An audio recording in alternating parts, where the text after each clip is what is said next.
It's mine. I take possession of it. It's reality. It's in existence. It is, but that's Yod Shin. And it's pronounced as a Y and an S, is. But it is a little different. But my point is, there's these different ways to read the word Bereshit, but they all fit the bill. Resh is the word for head. Resh Aleph Shin. Shin Yod Tav is where we get the word sit. So in the beginning, because the head is like the source, is where things sit. It's the foundation. But that's the Messiah. That, in other words, for me to say then, Ayin Dalet, Ayin Tav, right? Ayin Dalet, Ayin Tav, that if Resh is the Dalet, in him first he put the covenant, then what that says is, who is the Messiah? Messiah is the guy that's all this put into this. And here's another picture. You got Bet, that's the big house. As a matter of fact, in the first letter of the Tanakh, if you look at it in Hebrew, it's an enlarged letter Bet, and then the other letters, Resh, Shin, Aleph, Resh, Aleph, Shin.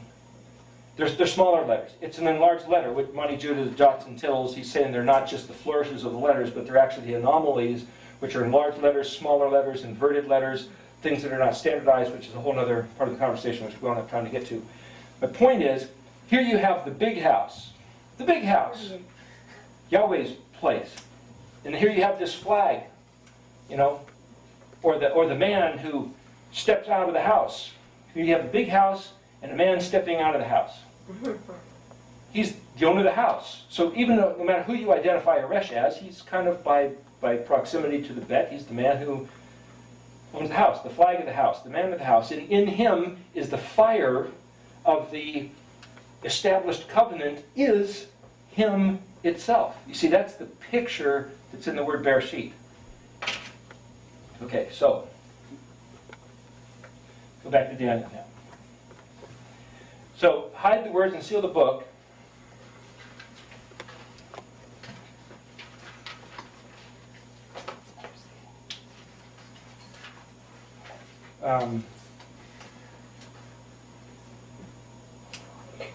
For many shall run to and fro, and knowledge shall increase, is what it says. But here's the next words that come after. I'll tell you what. Let's go back. Ve'atah.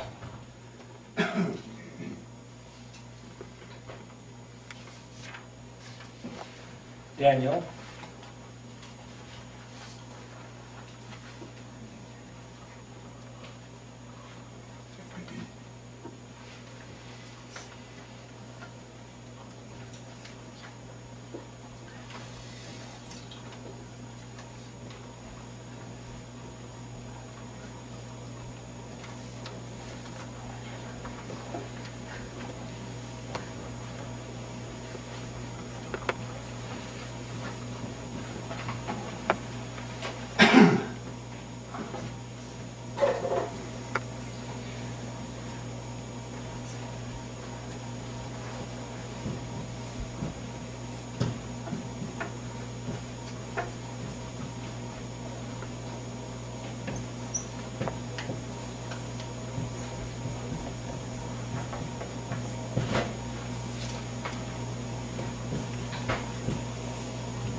Okay, so as a mechanism, I told you I'd try to show you how to translate things using this mechanism. Let me go to this. I tried to write this up based on looking at a bunch of different lists, like what Audrey gave us, and places where the letters were used in the scripture, and from my own various studies. Unfortunately, this one space at the top of the Bet it was 3 o'clock in the morning, and I was going to write that, the pen wasn't working, and all of a sudden I didn't realize until I got it printed that it's not there. But what that bet space should say is that Aleph is basically opening up itself to allow for another, and that bet is the incorporation of Aleph's intention. It's kind of too many words to write in that little space, but that's essentially what was supposed to go in that space, which is, I was so tired I just didn't get it there. That was just the other day. By the way, I just got this out of the printer just Friday afternoon, and I have what I will read to you in a few minutes after we do this. I'll read to you the way the book of Daniel, chapter 12, reads, using this mechanism of translation, which I just finished last night. So this is like stuff I'm still just getting here. But here's the point of this. These are the letters in Hebrew written from right to left, Paleo and modern. So what is in, here's a concept. A couple years ago I was pondering, I was being, oh here's an interesting thing, a little kind of a joke, which I think a little Edenic thing. Why do they call a beanie, you know that little cap that you put on with a little propeller? A beanie. Well, we just saw the word being as being that thinking and pondering and considering, and when the propeller's going, you go, you're thinking. That's Hebrew for being, to think. Remember the thing I was told not to do? Anyway. Put on your beanie. Anyway. We'll get you a beanie. This is a mechanism here. I'm trying to give you all beanies.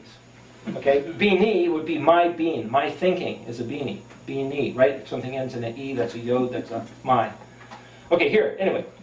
These are the letters which okay, I was thinking about the letters. And one day I was trying to picture the structure of how the letters related to each other. We talked about the wheel within the wheel concept. Within every letter is all the other letters. In other words, how do you see an aleph? There's at least 22 different ways to see an aleph, because an aleph can be seen from a bet perspective. Well, wait a minute, what does that mean? Well, if somebody says, what's an aleph? Well, it's a master, it's the plan, it's the purpose, it's an ox, it's the leader, it's the head, it's strength. Which is it? Well, if aleph could be contained, if aleph was going to be described as a container, what would an aleph be? As a container. A plan. A plan is an aleph thing in the aspect of a container thing. Or as a strategy here, it's a plan or it's oneness. As a basic object, an aleph is an ox, or an aleph is typified by an ox. It doesn't mean an ox is an aleph. It means an aleph concept can be seen in an ox concept. So what I did with this chart here is that this is the letter. What is each letter according to one of these concepts? And I mentioned a couple years ago that this type of thing was possible, and I thought, well, come on, who's going to do this? Who's going to try to figure this out? And I thought, well, maybe I should.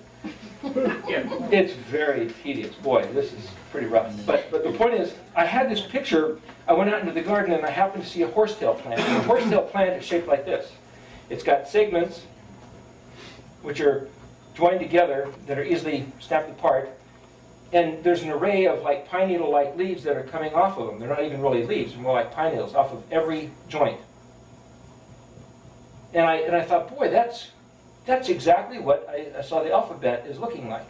In other words, the 22 letters are sequentially, chronologically linked, sequence, but yet in each letter, if you stood at each letter from a perspective, imagine looking in each of these 22 different directions.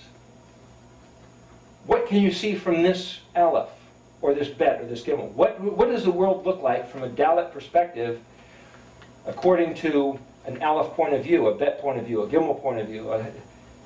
So, and what would this aleph look like if you were out here looking back at it from this Dalet extension, as it were? Can you picture that? It's kind of like what this horsetail plant looked like, plus each one of the leaves in this horsetail plant, I counted, there's an average, not exactly, but there's an average of about, you might say, 22 segments. There's somewhere between 17 and 25, say, on virtually all of them that I counted. There's 22 segments vertically, and there was about an average of 22, say 17 to 25 or so of these pine needles, and each one of the pine needles is broken into about 7 sections. Well, that's kind of like the Mishkan pattern, the sections of each one of these, and this is kind of like an array of the alphabet letters, and that's an array, a linear array. So here you have, again, the kuf thing. You've got this array, you've got the circular array, and then you've got each one of these broken down to. It's kind of the wheel within the wheel thing. So the point is, what this is to say an aleph can be seen as each of these things. From a Gimel perspective, an aleph is what's between. An aleph is a vortex. It's kind of like a hay, because it's like this gathering of information and reducing down to that. That's kind of a hay concept. It's pointing at this thing here. It's kind of like this whirlwind of gathering. And so again, I'd have to go through and explain my thinking about each one of these to make them hopefully more clear than they are. But this is kind of my version of a reference of what Audrey put together. But hers is a little easier to read, and it's like these few things, and I tried to put them down as a grid where literally every letter is in reference to every other letter. And then, unfortunately, I had, because of the size of this, I could only get them in black and white. I put this in color, a little easier to read. These things down here are basically the Mishkan pattern, the resh, the fire, the death. But see, death at the end is not just death, it's the end, which means either, get the benefits of the result of the covenant for blessing or cursing. And here's like the vortex and the bet and the engagement of the gimel and the door and the pointing. So, and this down here is the festivals. And the interesting thing, one more interesting thing, about the word for commandments in Hebrew is het kuf. Now you could say, well, the word is hok, and it simply is translated as commandments. That's all you do with it. I'm trying to show you the mechanism of translation here. So you have to kind of regard the dictionary translation, but now get out of the dictionary. If you didn't know how to read, if you were illiterate, like Balaam's asked, right? And if all you saw was a het and a kuf, what do you see? What you see is the fenced perimeter of the kingdom and the authentication. Yahweh's pillar of fire and pillar of smoke over the Ark of the Covenant saying, I authorize this. This is my stuff. This is the door in, this is the door out. This is the kingdom. This is the kingdom of heaven. This stands. The letter kuf is this stands, like an exclamation point. You got a question about it, like the pillar of smoke? This is it. The kingdom of heaven. Yod He Vav He. Yod He Vav He, who is Yeshua, the Vav, the nail that holds the two houses of Israel together, authenticated, authorized, validated by the pillar of fire, pillar of smoke, and everything between those two letters in the alphabet. Hey, what do you know? It lines up with the 7 days of creation, culminating in the Sabbath day, and it lines up with the 7 festivals. This is the 7th letter, the Zion, which also lines up with the Sabbath day being the 7th. The 2 letters, as I said before, which are men, of the Vav and the Resh. So the Aleph of Vav Resh is the plan for Aleph man to become for Vav man to become Resh man. But the 2 letters that are weapons are the Zion and the Zadi. Well, this weapon gives us entrance into the kingdom. This weapon, you might say, gives us the treasures of the kingdom. But both of them represent the 7th. This is the 7th letter, like the Sabbath day. This is the 7th festival. And the 7th day of creation, according to this pattern, like the Sabbath day. So when I saw this, I realized the Sabbath day is really important. Because if you don't deal with the weapon, you catch the weapon. In your back maybe or something. It's not stuff to mess with. I mean, this is Yahweh's weapons. And they're both point to the Sabbath day. Het Kuf then, his commandments are kind of like Yeshua said, the kingdom of heaven